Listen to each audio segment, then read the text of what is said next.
Balance Fit Radio is on. 4, 3, 2, 1. Lift off and the clock has started.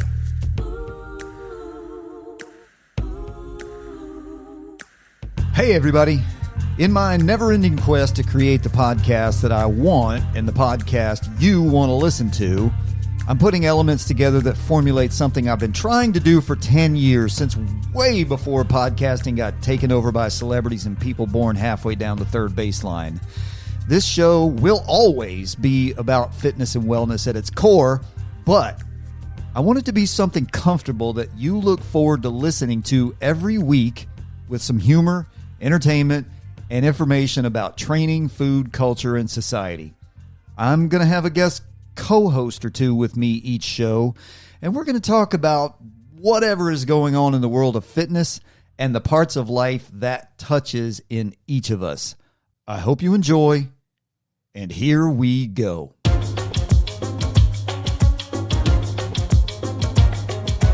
To the point I'm still talking about, Scott. How many Maybe times, there's a how reason many for times that. have I been out in that garage and reached down, touched my toes, and been like, you know, Scott, the only reason I didn't get a presidential physical fitness award was because I couldn't touch my toes for whatever reason when I was 12. It's the strangest thing. It's soul crushing. What's your protocol? What's your recovery looking like right now? I gotta get my sleep back on track. They had me on the wonkiest sleep schedule, so apparently in hospitals, they want to do stuff to you at night. No.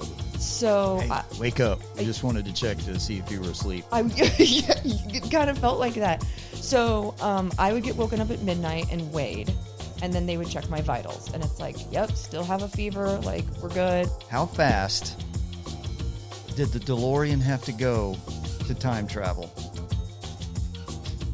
See, now you said it, 88 miles per hour. Yeah. I was like, 1.21 gigawatts! Because you never know when you're going to be asking the Uber driver to drive you quickly to the ER. Take care of yourself. Did not see that coming. You never know when the universe is going to need Right. you to be at And your you're- absolute yeah. strongest, because you're Yeah. going to be your weakest. You're going to Yeah. get smashed into a pulp, and your ability to recover. I got into Spartan racing because at around age 50-ish, I'd been a runner my whole life. I've been in Marine Corps infantry. I've been a competitive runner. Other stuff, work that I did. I caddied for 20 years. So I got to the point where my knees just couldn't take road racing anymore. 10Ks, half marathons, I couldn't do it anymore, but I still needed to compete. I needed to do something to, all right, I'm training for this. Give me a goal. Give me that short and middle term goal, and give me some benchmarks to do, this kind of stuff. And plus just competing, because just when you're an adult, your opportunities for actual competition just almost vanish. Good tacos, good pizza. Good pizza comes down to the crust. You can take any kind of bread and throw cheese and meat on it, and it's going to be in tomato sauce, and it's going to be good. Mm-hmm. But what separates it is the crust, that good steamed crust. We had the best pizza ever at a little place I don't advocate for electrolyte supplements, because for the most part, most people don't need them, because you're not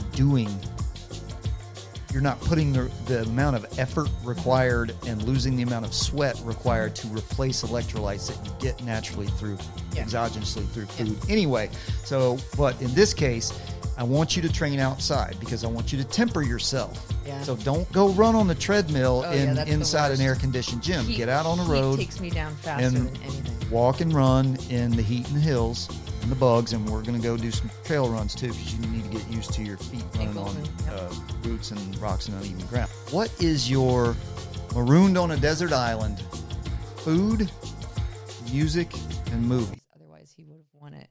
He ended up third. 60-year-old guy in the 60 Masters that transitioned out of CrossFit, and they live streamed it. I think it's really cool. I thought of you. I was like, why are all the people that I know 55 plus are not 55 plus, like legit at all? And it's my first major health scare. And here I am dying. Dying. Talk about We're all dying, Scott. Hey, welcome back to the show. Stacy Fletcher. Yep. Stacy's mom. Stacy Fletcher. Lacey Fletcher. Hey, so how's it going? Good, all things considered. Is it really? Yeah. You had a bit of a time lately, haven't you? I did. You want to talk about it? I mean, we can talk about it. When people ask me what happened, I'm like, the abridged version makes me sound like a total idiot that doesn't know how my body works. And like, how did you let it get that far?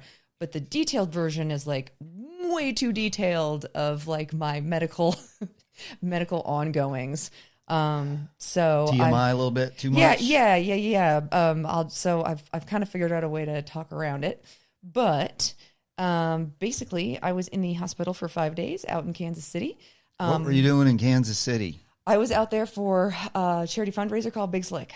So it was this Friday night event because of FIFA and because of they cited the change in baseball schedule and the Savannah Bananas and whatnot. They couldn't do their charity baseball game, which they normally do.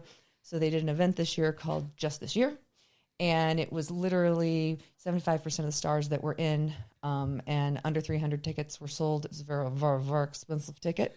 And if I recall correctly, this is a trip and an event about which you were very much looking forward, right? Yes. So got to meet Jason Sudeikis, Ted Lasso, my favorite, Paul Rudd. So you did get to meet him. I did get to meet him. I talked to him.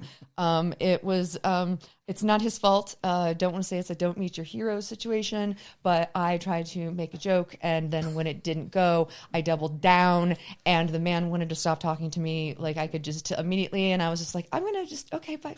Thank you. You just had a lead balloon situation and you just rode the lead balloon into oblivion. I crashed and burned and like didn't even want to, it was a small enough room. And like people, but like I didn't even try to make eye contact with him for the rest of the evening. What was the joke? I told him if he wanted to, in poor taste, I practiced with a friend. It was supposed to be funny. I told him that at Thundergong next year, if he really wanted to raise some money, he should auction off his phone number. So, and I would clean up my 401k if I needed to win it. So we could become text buddies. Or I could shoot my shot or something. And he was like, and then I realized he didn't think I was joking.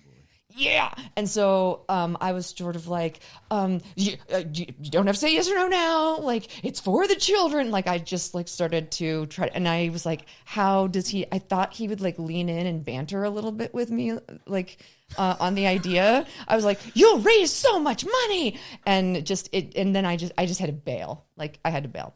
But oh my dear God, this backpack or this knapsack is not a parachute. Oh my God. We're in shambles. But did get to meet a lot of other cool stars that were out there. I met Paul Rudd, who is just as lovely as they come. He's my height. Did not see that coming. And he did the whole like, hey, look at us. Who would have thought? Not me. You know, that thing that went viral. So I asked him if we could do that. And he went, and I was like, that's a no. That's fine. Respect. Like, no big deal. He's like, no, it's just like, if you do it and then somebody sees it, other people are going to want to do it. And he's like, and then I'll be stuck doing that like all weekend. I was like, I completely get that. And I said, well, we don't have to record it. I just wanted to do that with you because that became a theme of one of my trips. So he said, okay, well, if you don't post it anywhere, we'll do it. So I got to do that back and forth with him. And then a lot of people I didn't even know were going to be there. So a really great event. The food was amazing.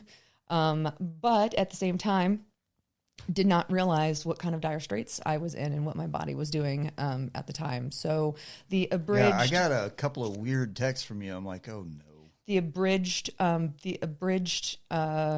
like, I swear I'm not a moron. There was a red herring in there, but I had a UTI that was misdiagnosed. So I stopped taking the antibiotics because you don't want to, like, I got the test back 3 days. They put you on antibiotics because it takes time for it to come back.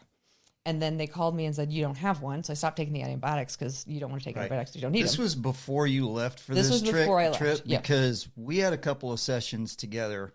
And right. For those of you who are listening and you don't know we had a couple of sessions together. Hey, Lacey is my personal training client. So we had a couple of sessions where you weren't feeling your best. No. And I remember you put your hand on my forehead and said, like, you should be sweating and you're like clammy. Well, that was the beginning of it.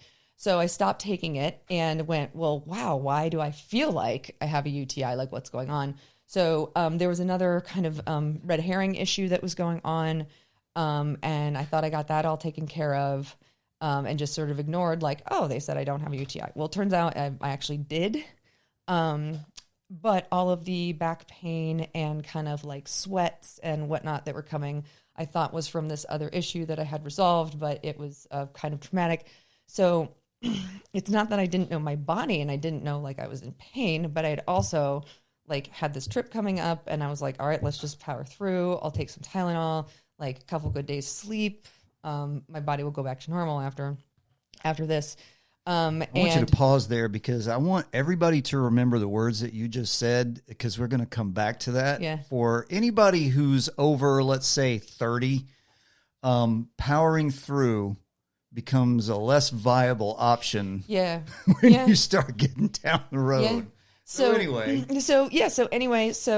Thursday I was like freezing and then sweating and then freezing and sweating. And again, it all kind of was in line with this other thing that had nothing to do with what was really going on. Well, as it happens, UTIs, bladder infections, or just like tract infections, then turn into kidney infections. So I went into a kidney infection from there, which was terrible, terrible pain.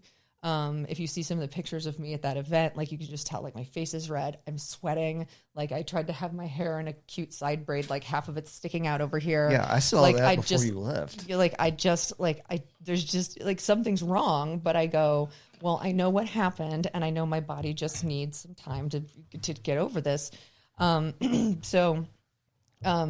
Anyway, long story short, about exactly 2 a.m. on Saturday morning, I had a choice. I was packing my bag. I needed to leave at 6 a.m. to catch my flight. And I thought, you know what? I'm going to get on that flight. I've got to connect through Detroit. And then that got pushed back. So I'm like, all right, now this is like 9 hours before I can get to an emergency room. But I'll go straight to the emergency room when I get to Greenville. Swear, power through. Like I will get this done. And didn't want to miss my flight, but I did not know what was going on and that it wasn't just going to be an emergency room visit for a couple of hours. So I Ubered to the emergency room in Kansas City. Shout out North Kansas City Health Hospital. And I got in the car and I said to him, I was like, sir, you're taking me to the emergency room. Please drive as safely, but as fast as you possibly can. And so we drove over there and ran some tests. I had a massive kidney infection, bladder, like basically everything in the pelvic region, plus my kidneys was totally infected. And then we had to run the blood work. Blood cultures take a day or two. I had a blood infection as well, and I had gone into sepsis. Yeah, you texted me that, and I'm like, oh my God. And people, if you don't know what this is, everybody said, oh, what just killed Kyle Busch? And I was like, oh, yeah. I should Google that. But yes. Sepsis is a life-threatening medical emergency triggered by the body's extreme uncontrolled response to an infection. It causes a toxic chain reaction throughout the body, leading to widespread inflammation, tissue damage, and organ failure. Immediate medical intervention is required to prevent death. Yeah. Now, I didn't go into septic shock. That's when you're like, that's game over. There's no coming back from that. But so I had gone into sepsis at that point, which was why I was in so much pain. And so there I was at like 2:30, 3 o'clock Saturday a.m., listening to like tubes and wires and whatnot sticking out of me, laying there in the ER by myself in a city I do not live in, with one person I know that lives in that city. And listening to all the beeping and staring at the white ceiling, just being like, wow, I'm going to die out here alone in a random Midwest state. This is how it ends. And here we go.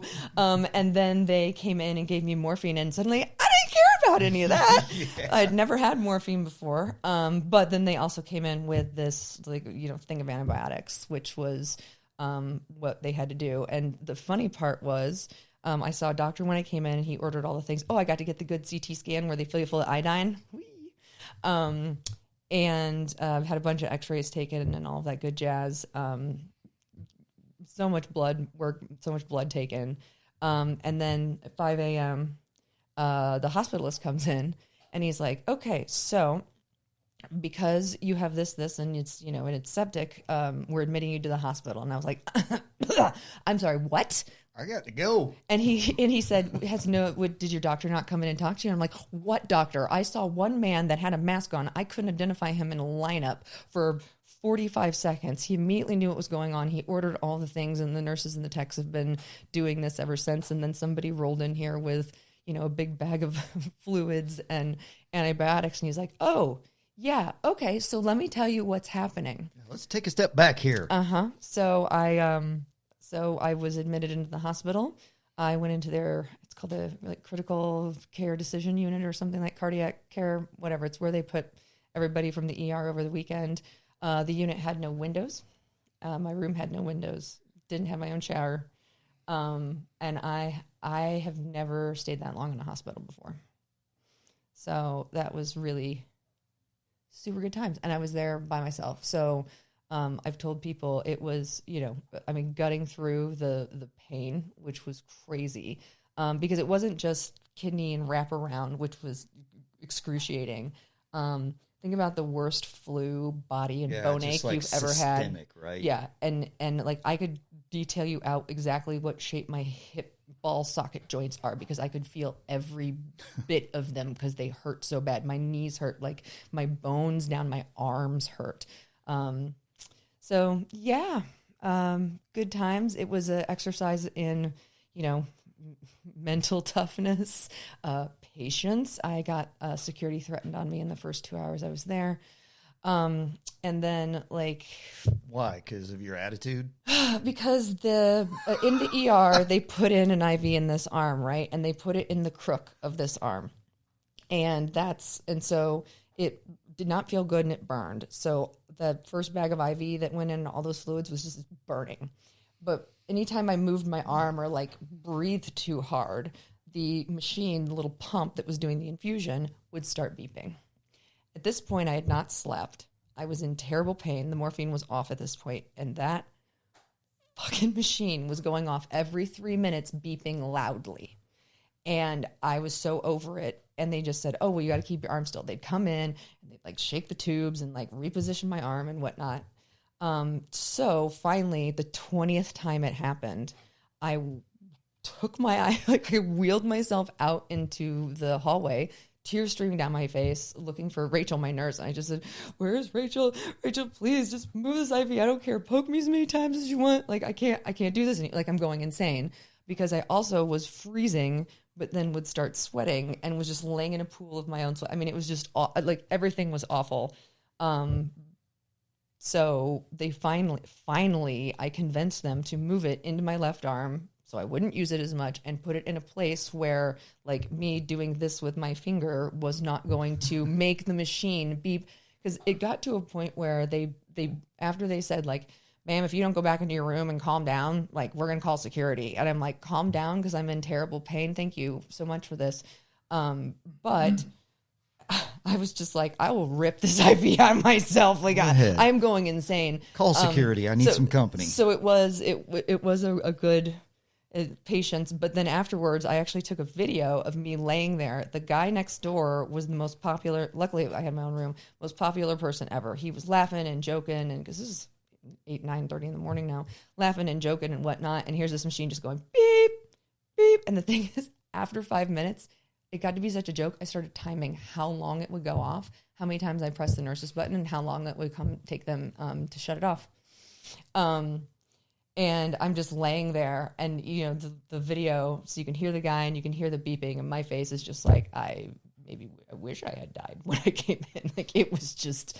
But now I feel if I ever get captured and tortured, I'm good. I'm solid. You're not getting any information out of me, because that opened up some new neuromuscular pathways of my, is it mental fortitude? Or, yeah. We talk about the mind-muscle connection with training, and how doing something difficult clears a hurdle, opens up new neuromuscular pathways and codes for new proteins. Well, there was. Sounds like you did. I did just that. So I did just that.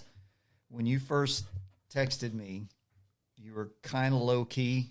And I'm like, okay, that sounds about right for you. Yep. And then you texted back not too long after that, and you're like, sepsis. Yeah, Like, that's when they found the blood infection. Oh, and God. Yeah. So then I was like, all right, I need to text her some fun memes I did get periodically to keep her spirits up. And then when you finally said, all right, I'm getting on a plane, I'm coming home, and it's going to take me a while, I'm like, don't worry about it, just come home. Yeah. Well, and that's the thing. The when they said, like, that was the other thing. I had to chase the doctors around. I see why they say when you go to the hospital, like, you need an advocate. They were like, we're going to have the infectious disease doctor stop by and see you. And I'm like, I'm sorry, what? Is that like the CDC? What's happening? I'm not contagious. They just said their hazmat suits. Yeah, they just said no. That's that's going to be the specialist that will know if we've got you on the right protocol and whatnot. And so he missed me the first day, and I had to go out to the nurse's station like 5 o'clock first day, be like, hey, did that dude come around or lady come around? Because they didn't stop and see me. Everybody, like, I had to go ask like why the doctors hadn't come in and seen me. But when he then did stop by the next day and said, yeah, you've absolutely got a blood infection. Like, I can't let you out of here unless we have to do these IV antibiotics at least 5 days. You're on day 2. Like, you're going to be here at least 3 more days. So I had not scheduled a flight at that point, and then they got to get you out of there so you don't become a danger to yourself by contracting other infections. So it's like they got to do this tightrope of, you have to go through this course of antibiotics, but we got to also get you out of here in a timely fashion too. So what's your protocol? What's your recovery looking like right now? I got to get my sleep back on track. They had me on the wonkiest sleep schedule. So apparently in hospitals, they want to do stuff to you at night. Yeah, all the time. So hey, wake up. We just wanted to check to see if you were asleep. It kind of felt like that. So I would get woken up at midnight and weighed, and then they would check my vitals. And it's like, yep, still have a fever. Like, we're good. Like, they had me on a heart monitor. Like, why are they weighing you? I don't know. Like, I guess to make sure I wasn't lying about using the bathroom, or I don't know. But they put it in kilograms. They're like, do you want to know what this is in pounds? I was like, no. I don't care. But having done CrossFit and weightlifting, the first day I went up, like the first 24 hours, I went up like 4.5 kilos or something like that. And I was like, ugh, that's probably no good. But then I actually ended up losing weight over time while I was there, which made sense as things started to level out. But they'd wake me up and they'd take my vitals. And then that was at midnight. They were supposed to do that every 3 to 4 hours. So that was at midnight. And then at 1:30 in the morning, the blood work people would come in because they had to pull blood, which your IV is in only. So they couldn't just pull blood out of my IV. So that's why I got stuck so many times. Because they want to run that. So when the doctors get in the morning, see, look at this. We're learning about hospitals. It's not like ER. It's not like scrubs at all. So that's all done. And then because I was having blood cultures done, they had to, those people came in and stuck me at 3 a.m, and you have to have one from each arm. So, and then intermittently, if I would wake up, after being stuck a whole bunch, and they, your bed has a sensor on it, so they know if you're up, they would just like come in and knock on the door and be like, do you need anything? And it's like, I need you to leave me alone. And then again, the vitals and stuff would start again. All right. So anyway, what are you doing? What's your recovery protocol? That was the question. Finished up one kind of sleep schedule. That's what you were talking about. Sleep schedule. So trying to get back on a normal sleep schedule. And then I just finished one type of antibiotic yesterday. Tomorrow I'll finish another antibiotic. Tomorrow I have a barrage. Tomorrow is Monday. I have a barrage of doctors I'm going to go check back in with. I'm going to be tested for, all kinds of different infections and all of that good jazz. You will be happy with this. Like, I drank so much apple juice, Sprite, and water during that time. My hydration level, I used to be able to be like, okay, here, you're hydrated. Well, now I'm so hydrated, it's up to here. So keeping that daily up to here has been an exercise in not getting too far away from a restroom. Yeah. And then it's just rest. And then it's, if I can go take a walk for 15 minutes, go take a walk for 15 minutes. And when I get tired, lay down and rest, because my body just needs rest right now. You just got wrecked. Yeah. Do you even have a target about getting back to doing anything related to your workouts or fitness? Yeah. So I'm not gonna get up and go flogging around and relapse like my mom would say. Going to absolutely take some time with this. Because coming off the antibiotics tomorrow, I can still breathe deeply and feel the infection over here. And I may have gotten my medical doctorate out of Cracker Jack box this morning, but I don't think I should be off antibiotics if I still can feel like pain from the infection. So I'm going to get that all shored away. And then that was going to be my suggestion to you in a week or two. Let's just do some yoga. Let's get me moving. Let's do some yoga. I kind of miss my runner lunges thingies. Some power moves that almost involve no weight. Holding airplanes, holding all that, just kind of doing that essentially stuff. what we're talking about is not stressing your system out. Yoga for athletes, where I saw it over there. Yeah, somewhere. it's over there. Yeah. Not stressing your system out so much that you sort of regress through fatigue. Right. And kind of being counterproductive to your body's healing process. It's like recovering from the worst flu you've ever had, or whatever kind of probably a viral or a bacterial infection. But anyway, not stressing your system out, letting your body re-regulate from its hyper dysregulated state.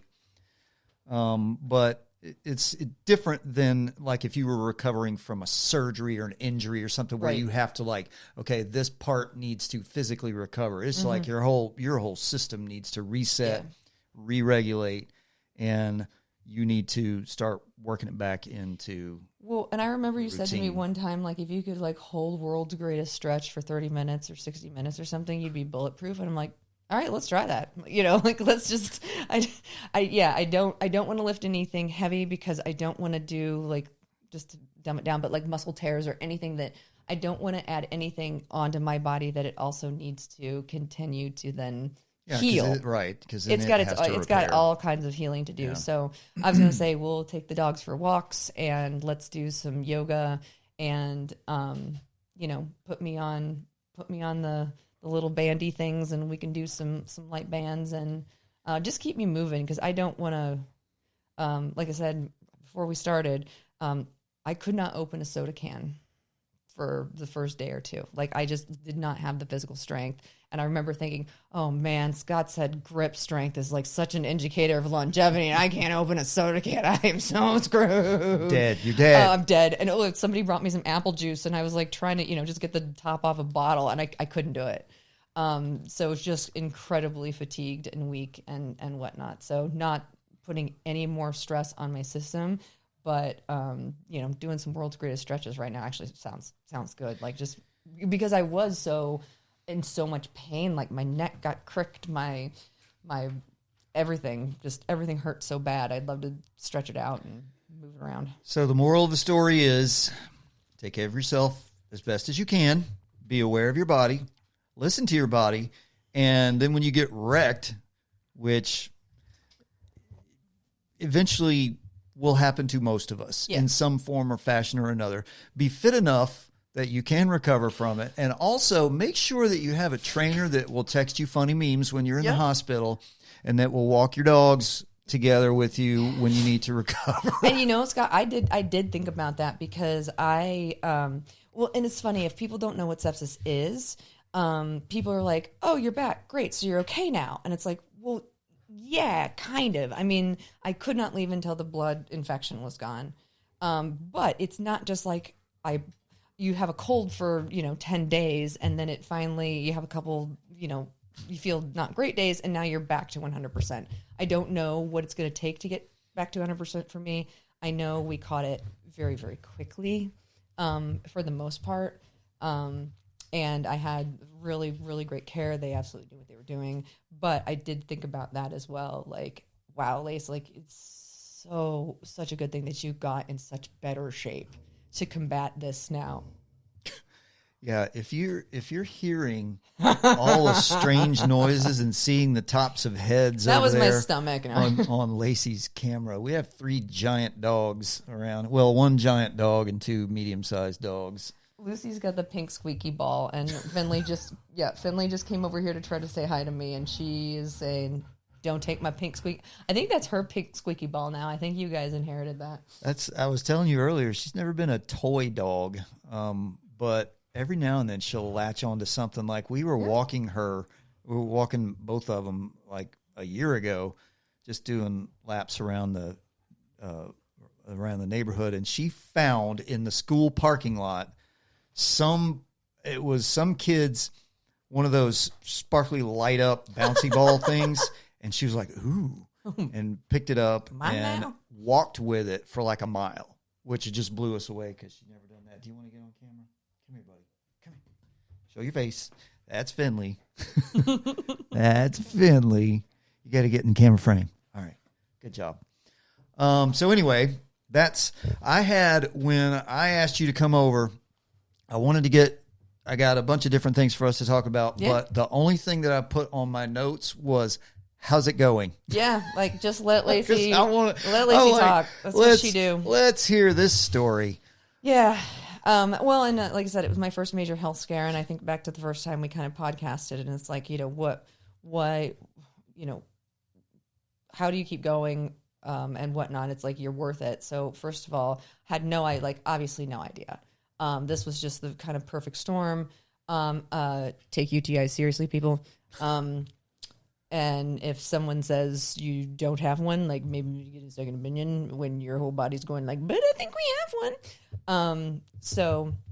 And what happened was I had strep the week before or week and a half before, and I was on antibiotics. And so the hospitalist told me that actually tailing off on those antibiotics, that UTI test I took gave me a false positive because of those other antibiotics that were still probably in the system. When you started talking about this and I said, how's it going? And you were like, well, I was in, where were you, Kansas City? Yeah.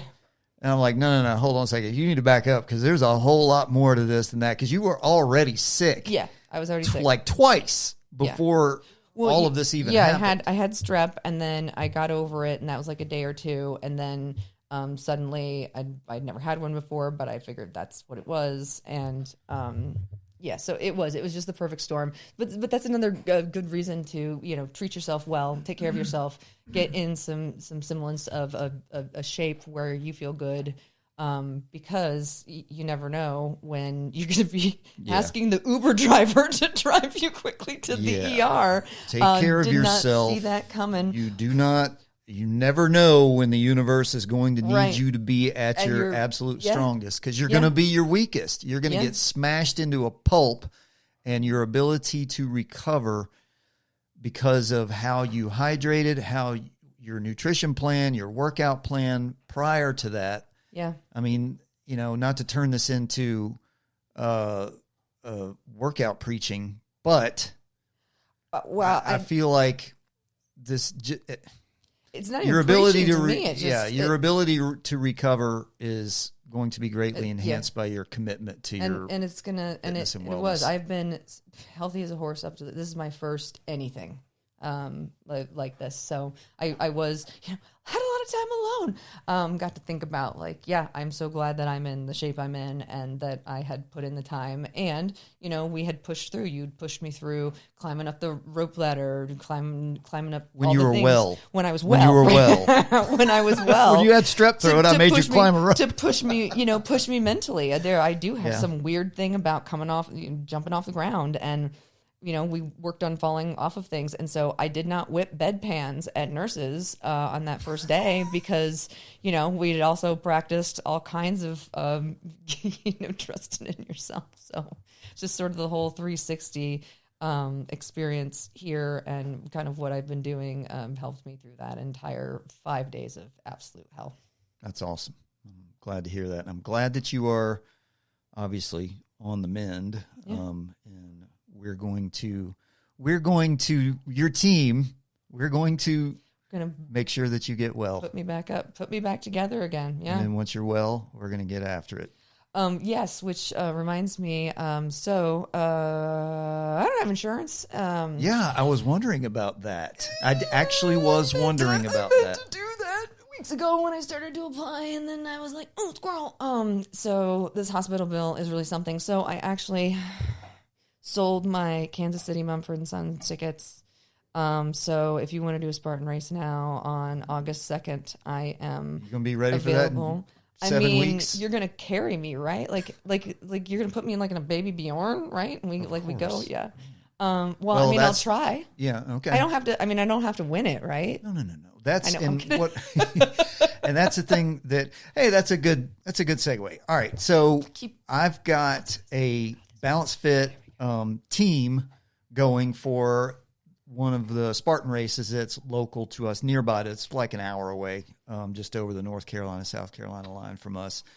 And obviously, I asked you to do it, and you had that prior engagement, prior commitment, and I was kind of bummed. And anyway, so I've got 3 other people plus myself, and I want to have you. Yep. And we want to make sure that we take it easy. But this one thing I always talk about when I got into Spartan racing.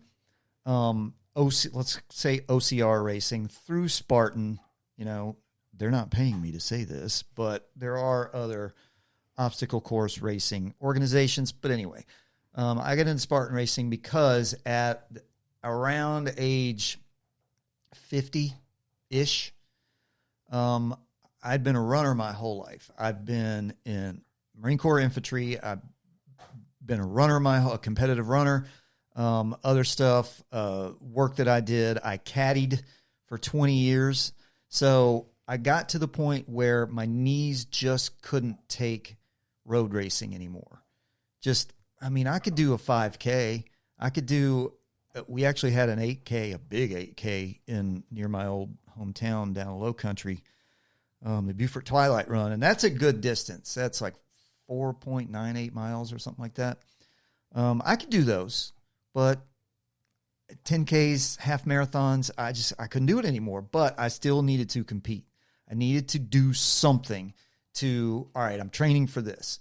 Give me a goal. Give me that short and middle term goal, and give me some benchmarks to do, this kind of stuff. And plus just competing, because just when you're an adult, your opportunities for actual competition just almost vanish. Yeah. And the ones that are there get real expensive. So that's what my parents always said to me. Like, I used to play soccer and was obsessed with it. And they're like, Lacey, how many adult women's soccer leagues do you know that are out there? Well, that was 20 years ago, and there was none. Times have changed a little bit now. Hey, mom and dad, there's tons. I wish I had stayed. Yeah, the rec world is pretty cool now. Yeah. But so I was searching for something else, and something that I could at least compete with myself. Mm-hmm. And that's when I found, I wonder if I can do this. This looks cool. And I got a military background, so obstacle course stuff was always fun to me. I'm a boy. I grew up in the South. We were climbing trees, jumping creeks, and crawling through the mud anyway.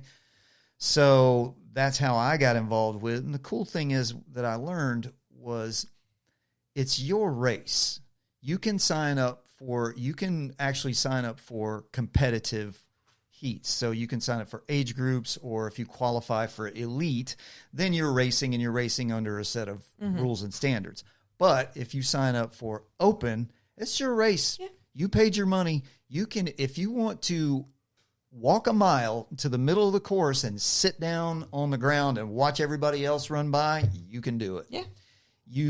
The obstacles are there for you to challenge yourself. If there's a sign by every obstacle that says something like, if you feel like you can't do this or it's a little too much for you, you can skip this. I'm paraphrasing. But and the cool thing about running with teams is that you help each other. So you kind of pull each other over walls and pull each other up the stairway to Sparta and kind of help each other and cheer each other on. And if you can't do an obstacle, who cares? Yeah. You run together, You finish together. You jump over the fire, jump together. And then it's great too to have somebody experienced like you on the team, so it's not as daunting. Like it's not as scary. Like, hey, Scott's done this before. I have little like tutorials along the way. We're gonna go up to this wall, and I'm not gonna stare at it and be like, oh, there's a wall. I guess I'll just go around. You'll be like, all right, here's how we're supposed to do it. Which I've taught you. We did work like that at the Ninja Gym. But yeah, we're inside of 2 months until the race. So I'm starting to have all of my clients, all of y'all transition over to something that's a little more adjacent to training for a Spartan race, which I guess the pink squeaky ball has been Lucy lost the pink squeaky ball. A Spartan race is essentially it's like plyometrics with cardio. It's high intensity plyometrics with low intensity cardio, or basically you can make your own race. Like I said, if you want to walk, but you're running, you approach an obstacle. So you have to do an explosive strength maneuver, like climbing a wall or doing monkey bars or whatever the thing is. Then you have to recover to run again. And so training to do that kind of teaching your heart rate, being able to spike your heart rate and get up into that area to do the strength move, and then heart rate recovery back down to do a steady state run. And then mud. That's the thing. Through the mud. Is the mud at the end, or is it the mud through the whole thing? It depends. It depends on if it rains.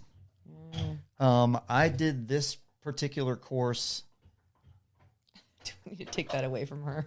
Yeah, that's real bad audio. You talk there, but talk to me, I can edit this. So just do what you need. Come on, hey, get out. Oh, Lucy got her ball back. Okay. Oh, what is that? Oh, that's like a big old. Okay, mud. Because I have a concern. Right, I have a concern about this mud. All right. Well, you will encounter mud in a Spartan course, and the question is, how much mud will you encounter? So the team is doing a sprint together, and that's 3-ish miles. They call them Spartan miles. Could be 3.5. Could be 3, could be 3.1, could be 4. It's going to be 3-ish. When I ran this, they got a new venue in Newberry, which is just down the road from us a few years ago. And the first year they had that, the race was in July, and the Asheville race, which is not in Asheville, it's in Mill Spring, was in November. And now they flipped them.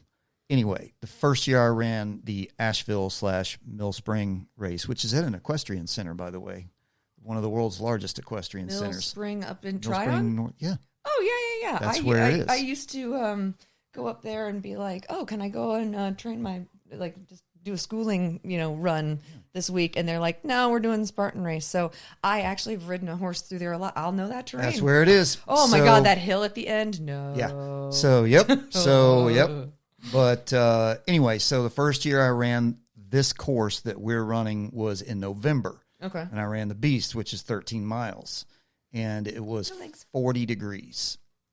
And it had rained for 2 weeks.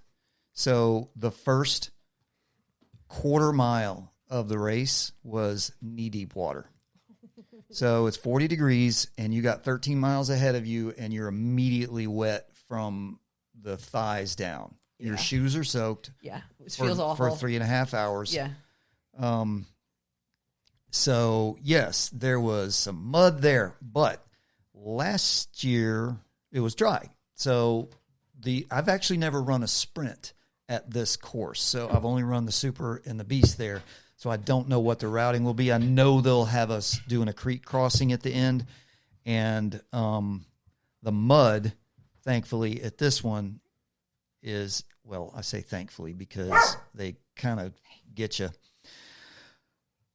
The barbed wire crawl, which most of the time is either a little muddy or on some dry ground, is through foot-deep muddy water. And the reason I asked, you said you kind of wanted variety. And that's Lucy. What are we barking at, Lou? It is because I just can't imagine getting mud in my sports bra and then having to go through for the rest of the time. Same with just trying to think of similarities. When I used to triathlon, they are always practice in your triathlon suit, practice. Well, I swam in my triathlon suit once for 10 minutes. What I didn't realize was the stitching under the armpits was really rough. So I came out of that water and my first triathlon, it just red raw. So then like I'm trying to run at the end and I'm running like this. And so, don't try anything new on game day. No. And and think about those things. But now that I have this mental fortitude, you just go ahead and put mud in my shoes and I will keep going. There you go. So, yes, and let me point that out because I'm going to start. I want to do a series of pointers and tips as you're building up to Spartan racing. But that's a big one because people always ask about hydration. They always ask about nutrition. How do I carb load? What do I do? What do I eat before this? And the first thing is don't do anything new on game day. On game day, or in this case, 1 or 2 or 3 days ahead of time. Yeah. So your hydration, first of all, my God, people and their hydration, just drink water. If you're hydrating the day of the race, you're already dehydrated. Yeah. So your hydration plan needs to start. You need to be drinking, depending on your body weight, a minimum of somewhere around 80 ounces of water a day. And because this race is in the summer in the South, you're going to be sweating a lot more. You need to drink more than that. You need to add, in this case, I don't advocate for electrolyte supplements because for the most part, most people don't need them because you're not putting the amount of effort required and losing the amount of sweat required to replace electrolytes that you get naturally through exogenously through food anyway. So, but in this case, I want you to train outside because I want you to temper yourself. Yeah. So don't go run on the treadmill inside an air-conditioned gym. Get out on the road. Heat takes me down faster than anything. Walk and run in the heat and the hills and the bugs, and we're going to go do some trail runs too because you need to get used to your feet running on roots and rocks and uneven ground.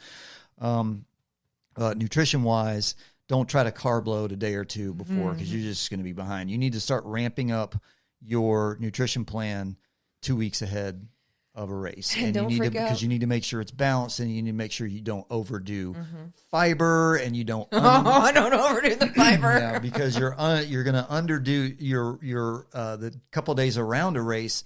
You kind of need, if you're in any kind of a protocol like if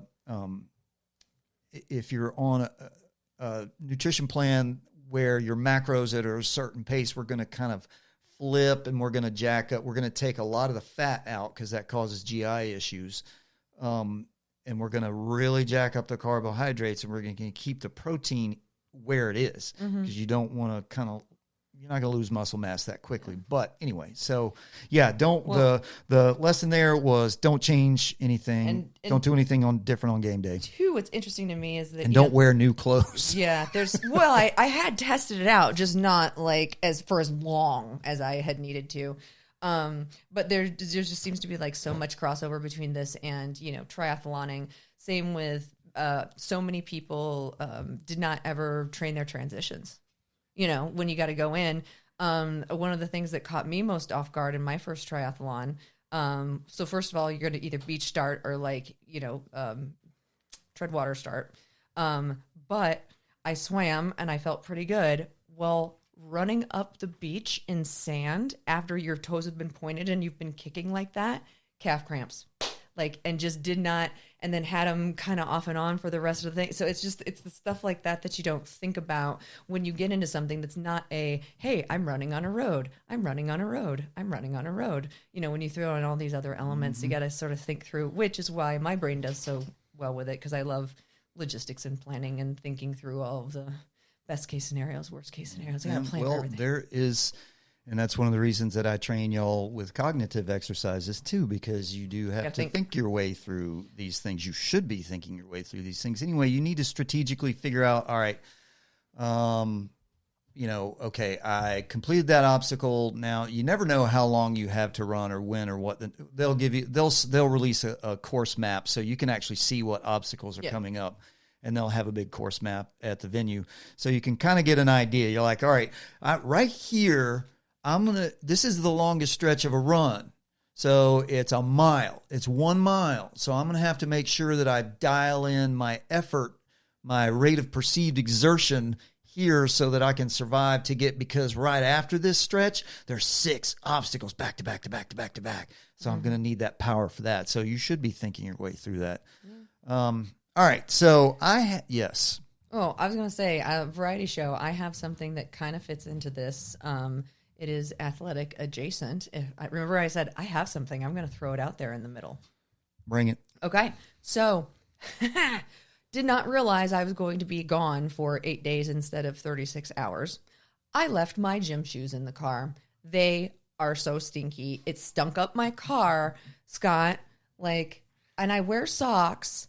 But I've started to not wear socks, and even those like cute little Ariat things I wear, all my shoes are so stinky. What is the secret to? And I put them in the washer because I can just wash them, and did all of that. Still couldn't get the stink out of them. What is the secret? Which, come on, from your Marine days, you should know this too. What is the secret to making your shoes not stinky?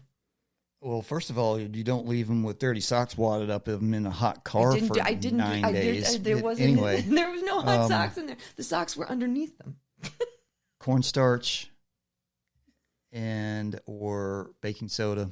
Okay. Baking soda is going to be the thing. Pull the odor out, for most things. That's going to be the thing. Okay, because I tied, put them in the washer, did the whole thing, then did another rinse and spin, got them out, sniffed them, was like, yikes, put them in the sink with some more Tide, and then just let them soak and soak and soak, scrubbed, and I just can't get apparently my feet are stinky. But yeah, so that's what I was going to say. Like, that's pro tip. I'm going to throw some baking powder in them. And bamboo socks.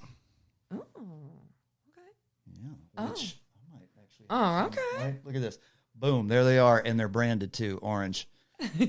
Bamboo socks. This is, these are thick.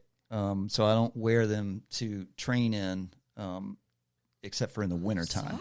But they are made, they're really super soft, and they're made to obviously wick the moisture away. But bamboo, different clothes that are made of it, I have a hoodie that's made of it too, is an antimicrobial. Yeah. Well, and I've had sheets, but I don't think I've really liked them as sheets. So this shout out Bamboo MN, is that Minnesota men's sizes, or is that just their, they need to give you a sponsorship now?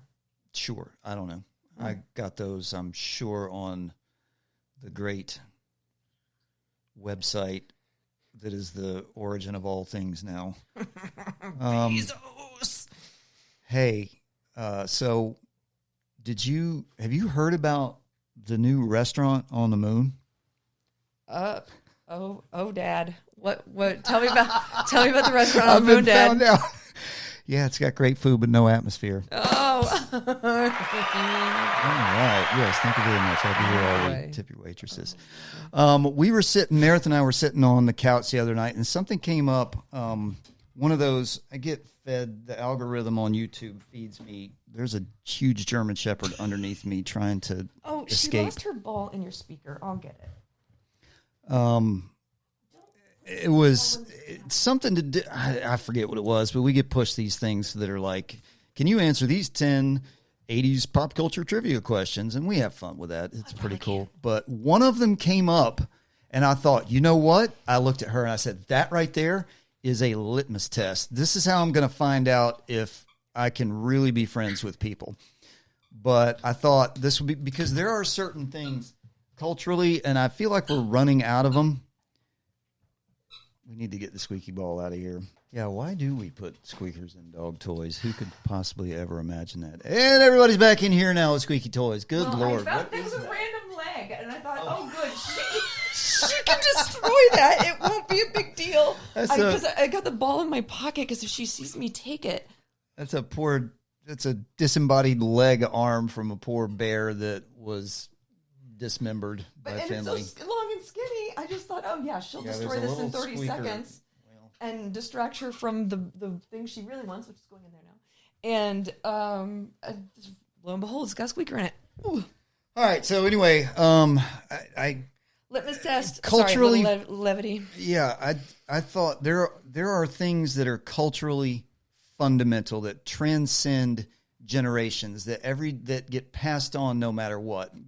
It's this whole generational responsibility thing that I talk about, where you take lessons from the people who raised you. As you grow, you kind of figure out what's useful and keep it throw out what seems to be stupid. Hopefully you have pretty good judgment about that by then.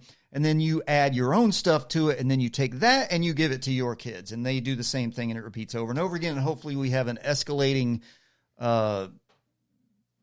zeitgeist, things that improve along the way. But anyway, there are certain culturally fundamental things that I feel like everyone knows. And if you don't know it, something got broken along the way. So that one question was, how fast did the DeLorean have to go to time travel? See, now you said 88 miles per hour. Yeah. I was like, 1.21 gigawatts. No. That's another one, too. If you don't know 88 miles an hour, and actually I think I think that got thrown in there. It has something to do with the Heisenberg principle. So I don't think 88 miles an hour is actually random. I don't know whether it has anything to do with the flux capacitor and time travel. But so after we did that, all right, have you swallowed that thing yet? Nope. All right. You wanted variety. I know. So anyway, that led me to try to think of, I can't. I'm sorry, I didn't know that tiny little thing would have a tweaker in it. No. Hey. Everybody's getting hurted. Everybody's hurting everybody. Mm-hmm. There are 38 boys you had. Come on. But just find one with a squeaker. Oh, boy. Dogs. All right, so that led me to, by the way, if you're enjoying this is the kind of variety show that I've always wanted to do, where we just get up and walk off camera randomly and dogs are interrupting the show, but what would life be without that? So I came up with a few other questions that I think are probably culturally fundamental, and I'm going to rapid fire them at you. Okay, well, and you know what's so funny? I knew 88 miles per hour, hands down, whatever, but it's like, that Who Wants to Be a Millionaire? You're watching it at home, and somebody's on the hot seat, and they're like, my brain went, is it 85? It's 88, like it's 88, right? Like, maybe it was 85. It is 88 miles an hour. Yeah. If you're not old enough to know what we're talking about, then do some research. All right, how about this? Who shot JR? Oh, from, is that Falcon Crest or Dynasty? That's Dallas. Dynasty. Oh, Dallas. Okay. I don't know. That was my parents. It was a little before my parents watched that. And so, who shot JR? You were born in 82, and I want to say that might have happened around 1982-ish. Yeah, and I've heard this question before, and so I've heard the answer, but it was not in my... It was Kristen. Kristen shot JR. Okay. I'm going to say JR Jr. I don't know. Who drove a red Ferrari around Hawaii? Oh, Magnum PI. Tom Selleck, that stash. Yeah, what was his name? What was his full name in the show? Oh, what was Magnum PI's full name? I don't know. It was Tom Selleck. Thomas Sullivan Magnum. And what was his job in the military? Radio operator. He was a Navy SEAL. What was the name of the skyscraper in Die Hard? Oh, starts with a T. It's a Japanese Asian sounding Takayama. You're close. It doesn't start with a T. It has a T in it. Tamaguchi. Yaka. Oh, you're getting closer. Yeah, you're getting closer. Yeah. Nakatomi Plaza. Nakatomi. Okay. Yeah. Yep. What was the name of the high school in The Breakfast Club? Oh, no idea. Am I edging a little too early for you? That is slightly early. So obviously, that was 80. I think Breakfast Club was 86. And I've seen it, but that was not during like my teenage formative years where I was like obsessed with it. And like, I was just behind my slightly older best friend had the New Kids on the Block posters on her wall, and I did not get that. I was like, ew, what? You are, I'm set. No. Yes. No, I am 7. Math is hard. 46. Math is hard. 13 years older than you. Yes. Mm-hmm. And so you're closer to my wife's age So I think the two of you have a little bit. So here's what I do. I love to play trivia. Here's what I do when I can't come up with something. So I know that's a John Hughes movie, and he loved to film up and around like the Evanston Northwestern, like your whatever. neck of the woods. And so like that just makes me think of, what would he have pulled from there that might have made it something that I am familiar with. I want to say like Evanston High School, which I know is not correct. I'm trying to think of like what little cute suburb might he have named it after. It's made up. It's fictional. Oh, okay. All Because right. he used the same high school in The Breakfast Club and Weird Science and okay. 16 Candles. Okay. And maybe even Pretty in Pink. Okay. It was Shermer High School. But it Shermer, was, okay. I think he said it was sort of like a fictitious place that was like an amalgamation of everyone and everything that he knew growing up in that area, in that suburban Chicago, Illinois area. Yeah. Well, that's why I loved Mean Girls so much, because, they reference like the Old Orchard Mall and whatnot, which is funny because the Old Orchard Mall is open air. And, but here's one that's also 1986, but I think, I try to think stay you up on can things. get this one. I've seen it all. I know a little bit to be dangerous about it, but I probably don't know the details I on think you should be able to get this one. What were the call signs of the two main characters in the original Top Gun? Oh my gosh, Iceman and Maverick. Are we calling Goose. Thank Sorry. you. Okay, I was the gonna two say, main characters. Yeah, I had to think about that for a second, but because Goose died, maybe Val Kilmer, maybe Oh my Iceman God! had Spoiler more. alert, Scott! Don't get us. Yeah, if you haven't seen it, I'm really, really sorry. Come on, Iceman. In fact, that's my 4th of July shirt. I have it's Tom Cruise as Maverick with like the tank top with like fireworks going off behind him. Like that's my. And finally, I do believe that this transcends age when you were born. What was Mandy Patinkin's famous line in The Princess Bride? Hello, my name is Inigo Montoya. You've killed my father. Prepare to die. Prepare to die. Yeah, he was looking for the six-fingered man, and he Wesley said, "As you wish," and it was Princess Buttercup. And shout out Robin Wright Penn, who still looks just like she did back in the day. What a stone cold fox she is. I'm not arguing with that Right. point at all. Hey, At any age. Did you ever see the show Homeland? It's a CIA. Yeah, the one thing. with Claire Danes. Yes. I did not. That came out kind of around the time of 24. Well, we're just watching it now. Okay, I'm going to say around the time of 24, and I was so burnt out on 24, it kind of felt like another one. But I heard it's amazing. It's something. But Mandy Patinkin is one of the main characters in it, and it's really weird. Well, and right? I love him because Mandy Patinkin was the original Broadway cast of Evita, and so like just his range and talent, and then he was a doctor, and wasn't he in like Chicago ER or one of the ER spinoffs?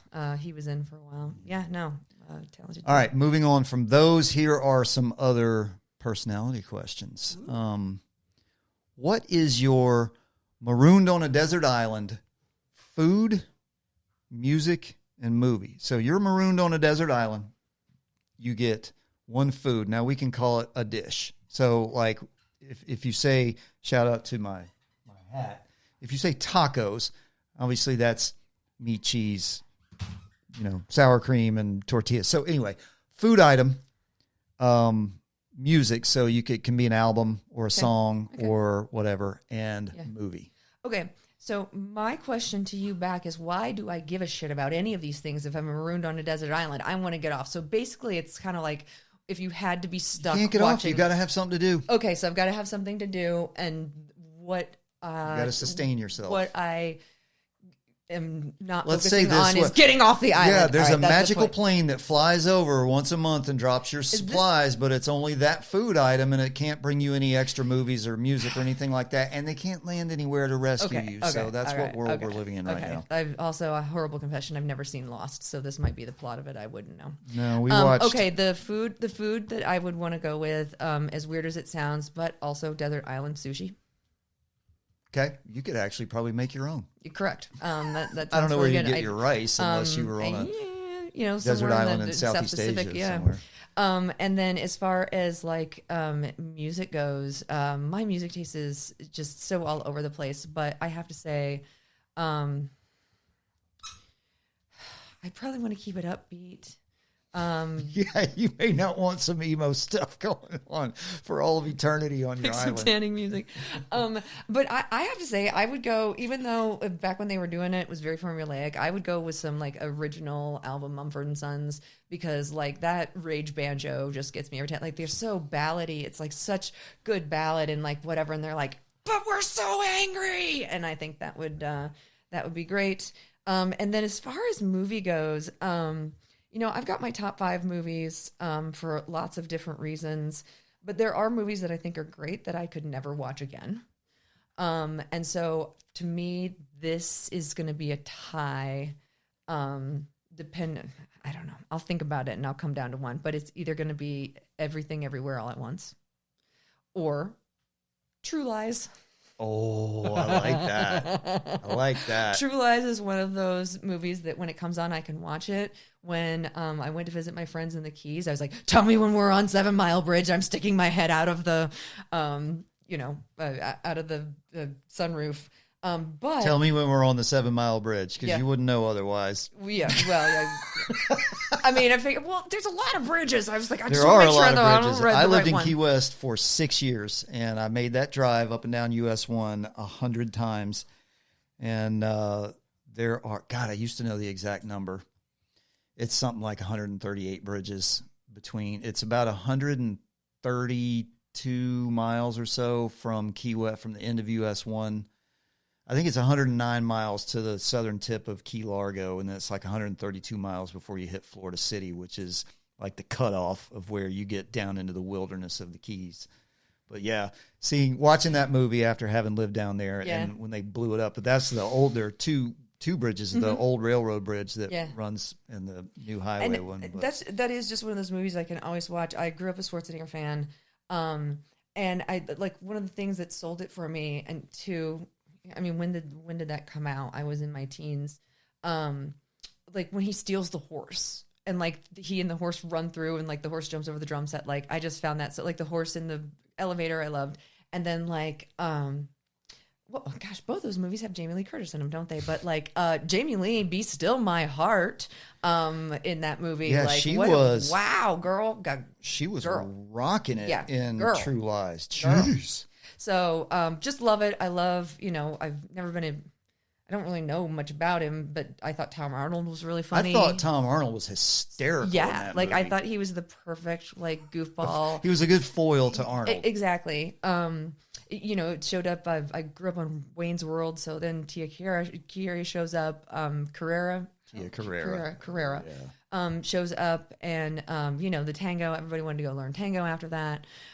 So yeah, I just think from like start to finish, all around, that's a great movie. However, I mean, Everything Everywhere All at Once just blew me out of the water when it came out. It immediately took my number 1 spot for favorite movie of all times. I make everybody I know watch it. But if we're just kind of like, hey, Lacey, you got to kill some time on a desert island, I probably would watch True Lies just again and again. Yeah.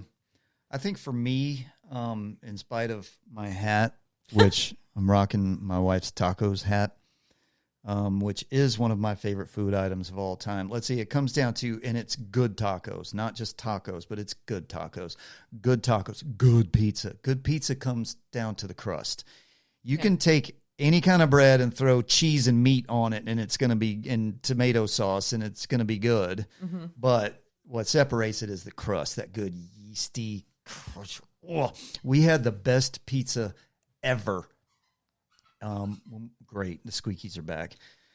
We had the best pizza ever at a little place in Maine, in Southwest Harbor, Maine, called Little Notch Bakery. And God, we took videos of it. It was I think the thing that did it was the crust was amazing, but I think the thing that did it was they had these marinated black olives. Oh my God, it was so good. Anyway, tacos, pizza, and coffee. That's what Meredith and I do when we travel. But if I got to eat one thing forever, it's going to have to sustain me. It is going to not have a squeaky toilet. What did she find? The other bear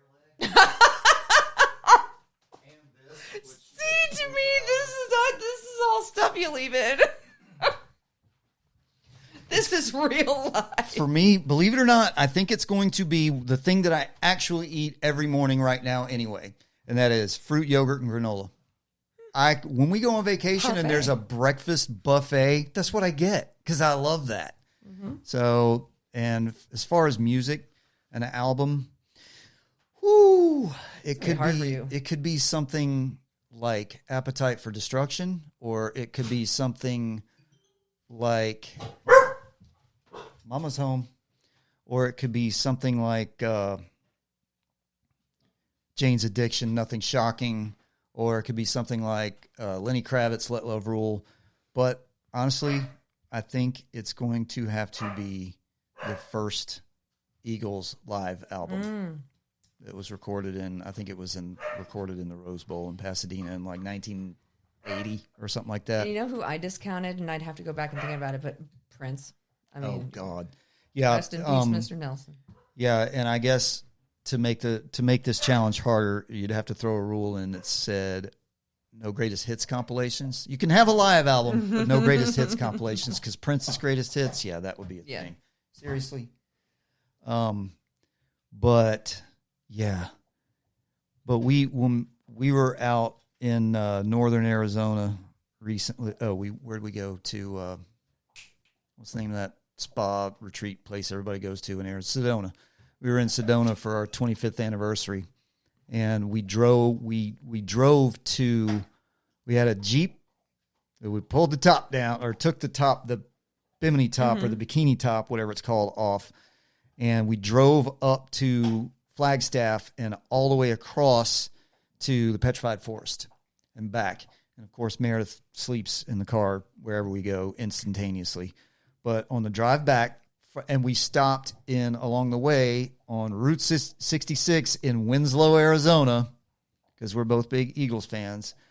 And then all of that put together, driving across the desert of northern Arizona in a Jeep with the top off, blasting that album, that first Eagles live album, was like a religious experience for me. And people, like what you like. But for me, that was one of the first albums that I remember growing up in my house that my parents had listening to.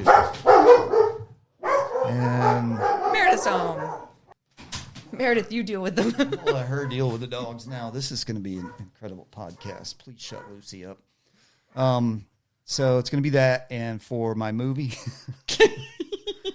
I'm probably going to need to have something light, something that I know is going to make me smile and make me laugh. So it might have to be Smokey and the Bandit. It could be So I Married an Axe Murderer. I thought you were going to say something about Mary. That wasn't my cup of tea. I didn't think it was all that funny. But and I know I'm an outlier with that. But it could be Jaws. But I don't know if I want to watch that being on an island. Yeah, no, thank you. So it's real close between Axe Murderer and Smokey and the Bandit, but I think I'm going to have to go with Smokey and the Bandit. So what is a food that you wouldn't eat even if you were starving? Oh, easy. Octopus. I can't do it. I can't do calamari. I'm going to say like mushrooms or tomatoes, but I could stomach one of those down. But like, I just can't do, my parents really wanted me to like it. They ordered it one time and I was like, why does like burning, like deep fried burning rubber tires, why is that delicious? Because they say it is. I don't get it. Or like, oysters, mussels, anything that's living in a shell. For me, it's onions. Interesting. Hate onions. I will eat almost anything. I'm not a picky eater.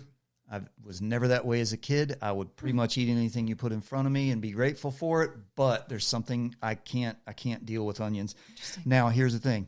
I've actually made, to make a point, I caramelized onions once to put on something.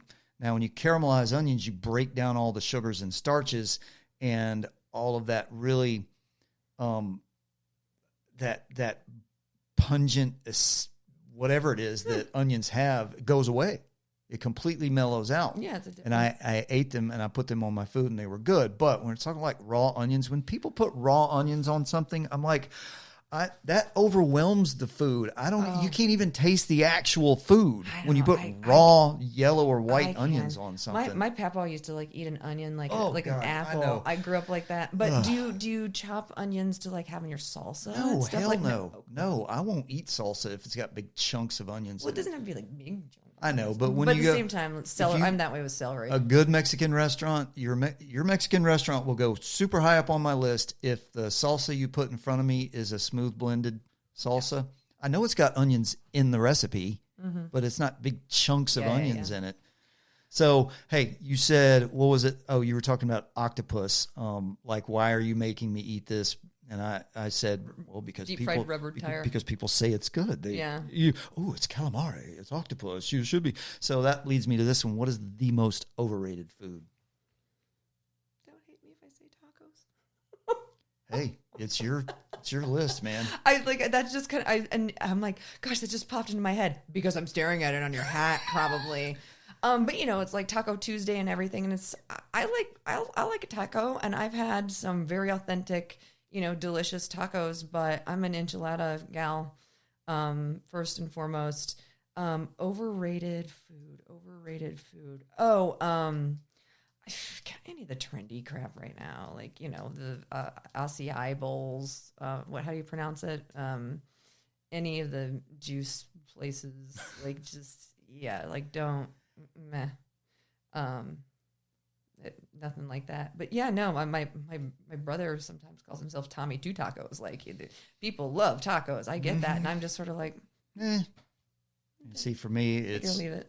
It's all in with tacos. For my most overrated food, without even a tiny bit of hesitation. So when you say something's overrated, you have to ask the question, then what is it rated? So is it held in high esteem and you feel like that's got a place that's way too up there? Because a lot of times people say something's overrated and you're like, well, what's it rated? Nobody thinks that's the greatest thing ever. It can't be overrated. This food to me is the most overrated food in the history of time. Lobster. Oh, I actually really like lobster. I was going to say Wagyu. I like lobster done correctly. I don't. No, I wouldn't argue with you on that. Like, just, your run of the mill, like, oh, throw a lobster tail on that, meh. Like, when you whatever. think about what the culture has done to lobster. Oh, yeah. The whole story. I've got some friends the quintessence from of Maine something being overrated. Well, lobster was poverty food. Yes, and now it's like, It was what the poor people ate that washed up on the beach, right? Yeah. Sea bugs. But we had, and before anybody goes insane, well, you've never had it done the right way. Well, that's the thing that bugs me the most. It's like, I'm sure I have had it done anyway. I mentioned the best pizza we ever had was in Southwest Harbor, Maine. We have lobster in Maine on the dock at a restaurant about 30 feet from where the boat came in that brought the lobster in. And still I'm like, it's fine. About how it's okay. Yeah. Well, we had it like 3 or 4 different ways. I still didn't. But I wasn't like, ugh, yuck. I was like, it's all right. Like you are with tacos. Yeah. It's all right. Well, but it's so like has a place of like, it's like a Louis Vuitton bag or something. It's like, oh, lobster. No, I just like lobster. As you were saying that though, I was like, oh, I thought of mine. I actually thought of my real one, chili. You think chili? I don't like chili. I think it's overrated. People go goo goo gaga for chili, and I just don't. I don't get it. I don't. Yeah, it's not my thing. But you mentioned the pizza again, and I was going to circle back to what's that joke about pizza when you're talking about like, oh, it's still pretty good or whatever. It's like sex is like pizza when it's good. The worst it's ever going to be is good. Yeah, the worst it's ever going to be is good. I've heard it a little different than that, but same concept. There's some truth to that because I even said a few minutes ago, you can take any kind of bread and throw cheese and meat on it. It's going to be fine and sauce, but but you go order Domino's, guess what? It's going to be fine. It's fine. It's going to be, and everybody's going to eat it. Yeah. All right, moving into kind of back into the fitness world. Yeah. Have you heard, are you familiar with the presidential physical fitness test? The one I had to do in elementary school. Oh, you did in elementary school? Uh-huh.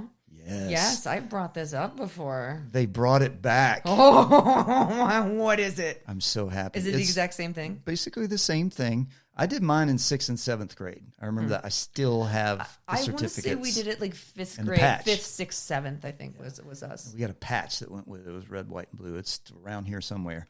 But apparently Obama got rid of it in like 2016 or something, and for all the reasons that you would guess surrounding that, which is, well, this makes people feel bad. Made me feel bad. Well, I mean, maybe to the point I'm still talking about, Scott. How maybe many there's a times? reason How many for times that. have I been out in that garage and reached down, touched my toes, and been like, Scott, the only reason I didn't get a presidential physical fitness award was because I couldn't touch my toes for whatever reason when I was 12. It's the strangest thing. It's soul crushing. But you know what? Little soul crushing is good for you. Hey, if everything was easy, And now I can touch my toes. or just imagine if, and this is what we're trying to do with life now, we're trying to make it like this. We're trying to take away all the wave tops and all the crests, all the troughs, all the crests and all the troughs. Nope, everything's got to be here. Everybody's got to be like this. Nobody can be too excited. Nobody can be too depressed. Everybody's going to be right here in the middle, and that's why everybody talks like this now. Nobody can talk. So come on, man. A little soul crushing is good for character. So anyway, in a major shift for physical education, state level legislation, such as recent bills in Iowa, has mandated the return of the presidential fitness test in public schools. The move is designed to standardize youth fitness measurements and encourage structured athletic development over summer breaks. You can hate on this test if you want it, but we are at a point of existential crisis with youth fitness, Screens, wellness, yeah. and health right now. It's so bad. Right now, I'm going to read the exercises and standards here I in was a going to say, second. tell me what they are again. But 70% of kids that fall into the category of being eligible to take this test can't pass it. 70%. And I mean, there's other statistics out there like some horrifying number, like 85% of military age people in America don't qualify for the military based on some factor, either physical or emotional, mental, or both. Yeah. Of course, we've prescribed SSRIs to everybody on earth for the last 20 years. But so the presidential fitness test is school-based youth assessment designed to measure cardiovascular endurance, muscular strength, agility, and flexibility. I feel like all those things are pretty important to have a nice, well-balanced, life. The exact exercises and benchmarks vary by age. Typically for ages 6 to 17, it historically consists of 5 core components. Cardiovascular endurance, which is a 1-mile run or a 20-meter beep test, which I think is where you run back and forth. And we call it a shuttle run. Yeah, it's like a shuttle run. I think so. Upper body strength and endurance, which is pull-ups, push-ups, or right angle push-ups, which I actually had to look up. I didn't even know what that was. I think that's just like a flexed arm. Plank. Yeah, it's like a half plank or something. For girls, it was chin ups. It was chin ups. But girls then it had was flexed arm hang. Right. But you said to me, pull ups is overhand. Yeah. Chin ups. It was always chin ups, and then the girls could do the flex arm hang. Yeah. Right. Yeah. Core strength, Sit-ups. Abdominal endurance, which is sit ups, or partial curl ups, which I also had to look up as well. It's kind of like a little baby crunch for 1 minute. And speed and agility, which is a shuttle run. So the beep run beep test is something, 20 meter beep test. I think that is kind of like a shuttle run. And then flexibility, a sit and reach exercise or a timed plank. And the standards. How is that? How is a timed plank flexibility? I don't know. The standards are, for age 10, sit-ups, 45 for males, 40 for females. Do you think you could do before you got sick, could you do 40 sit-ups in a minute? Oh, heck yeah. Would my abs be on fire? Like, yes, but could I have knocked them out? Yeah. Shuttle run, which is 20 yards, something like that. Well, you're going back and forth. 10.3 seconds for males, 10.8 seconds for females. How about a 1 mile run? For a 10-year-old female, the standard is 9 minutes and 19 seconds. 3 weeks ago, could you have run a 9 minute and 19 second mile? Yeah, I would have said horrible, terrible words the whole time, but yeah, I could have gotten that done. I think that because I do interval training, I run intervals instead of running full distances. And one of my training cycles is 90 seconds running, 30 seconds walking. And I'm not running at 90% of my car. I'm probably running at 70%. And a quick walk, so 90 seconds, 30 seconds, you can do a mile like that in and get this it done. time with walking involved. I'm going to say, like, you can trudge along and still make a 10-minute mile. So all you got to do is go a little bit faster. Now, I'm going to jump down for age 15 because I think this is where you're going to see a lot of failure. Pull-ups for 15-year-old male, 11 females, 2. Could you do 2 unassisted pull-ups? Right now? 3 weeks ago? I was getting pretty darn close. It's tough. There's a lot. The shoulder girdle has a lot of muscular development in there. And the thing about a pull-up is it's back exercise. Mm-hmm. So if you're not strengthening your lats and those back muscles, the deep back muscles Could I back have there. done 2 chin-ups? Absolutely. Could I have done 2 pull-ups? Like, can I kip them? But anyway, the presidential physical fitness test is back, and okay, I'm but happy the to one see it. the one that hurts my soul is the sit and reach. What do you talk to me about that one just really quick? Because I remember there was a box and there was a ruler that stuck out on the box, and you had to reach like so many inches down the ruler or something like that. And I could get within like a half an inch of it, and I couldn't. Yeah, you got to to sit with your feet against a box and lean over. The sit and reach test is a blah, blah, blah, designed to measure flexibility, your lower back and hamstrings. Oh, my God. Stack your hands on top. Yes, so you sit on the floor with your legs straight in front of you against a box, and you reach, see how far you can reach at all, I guess, but I guess you're trying to reach past your toes. That's what that measures. So I'm very happy to see that that's back because, as I said, I train kids, and for the last 2 years, I've seen stuff that just makes me so sad, makes me want to cry that these kids are basically not functional physically at all, and we really need to do something about that. All right, I'm going to wrap this up with a few things here. How about this one?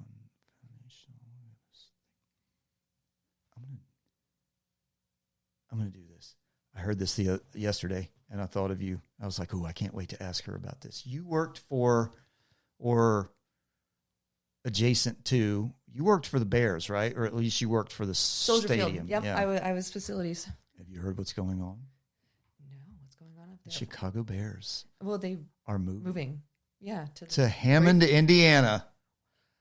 What? Your home state. Last I heard, the whole racetrack was whatnot. Like, I mean, Soldier Field was a nightmare to get people in. Like that whole city with one side of it being blocked off by a lake, it creates its own challenges. But yeah, getting people in and out of there was.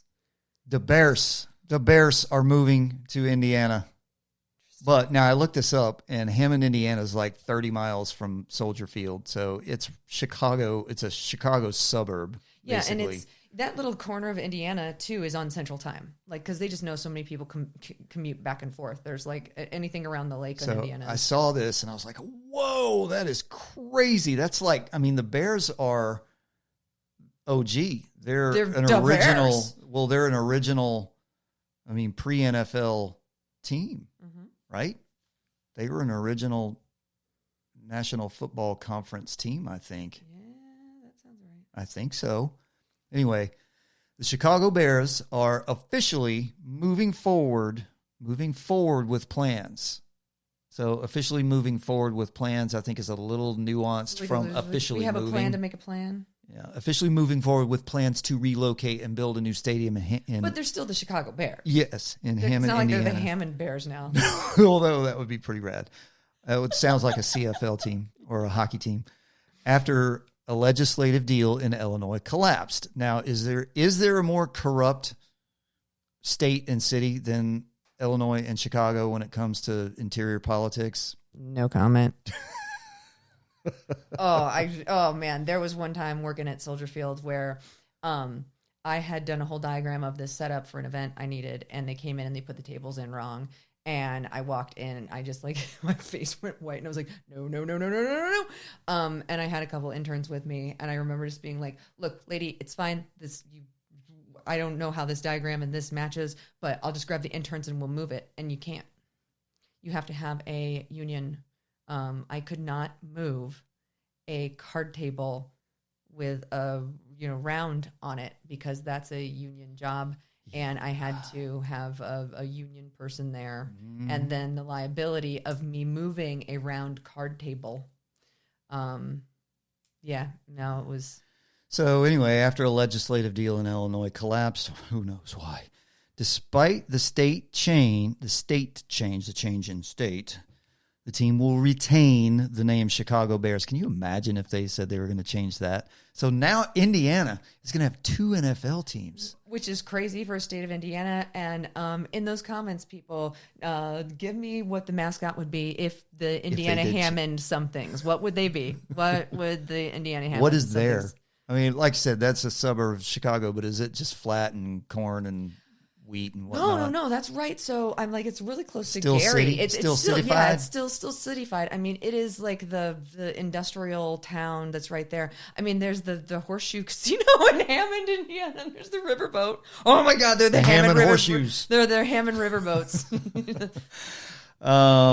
They're eyeing a development near Wolf Lake in Hammond. The Indiana Governor Mike Braun and state lawmakers passed legislation in 2026 establishing a Northwest Indiana Stadium Authority to help fund construction. I